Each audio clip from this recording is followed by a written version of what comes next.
Ahojte priatelia, dneska si spoločne namontujeme navigáciu CAC Navigaj 10 do traktora Deutschfahr. Poďme sa na to pozrieť. Dneska sme montovali navigáciu v Malých Rypňanoch, konkrétne do traktora Deutschfahr 5100G.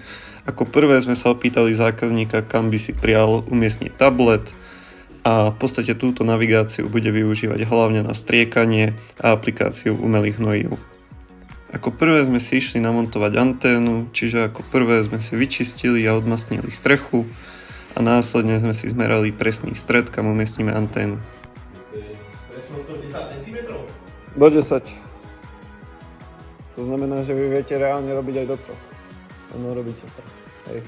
Preto je podľa mňa nezmysel dávať tam 2,5 cm presnosť, lebo to je nemožno očoferovať.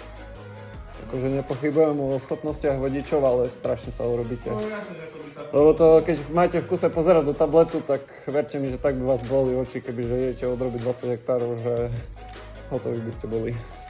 Hneď ako sme si nalepili anténu, tak sme sa presunuli na ťahanie káblov, konkrétne podkoberček traktora.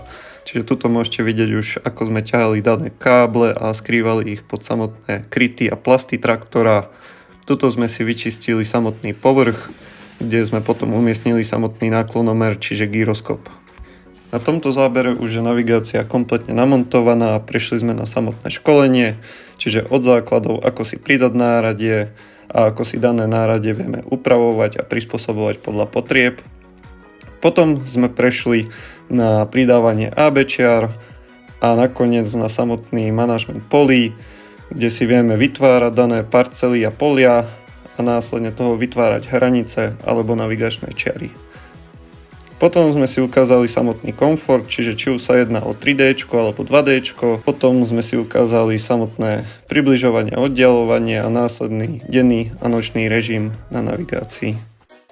Na záver sme si už iba urobili samotné videá traktora, kde si môžeme všimnúť samotnú anténu na streche a taktiež samotný pohľad traktora z boku. Ak sa ti video z montáže páčilo, tak nezabudni hodiť like a follow. A ak by si mal taktiež záujem o takúto navigáciu, tak neváhaj a kontaktuj ma na tomto telefónnom čísle alebo na tomto maili. Ja sa s vami lúčim momentálne. Ahojte.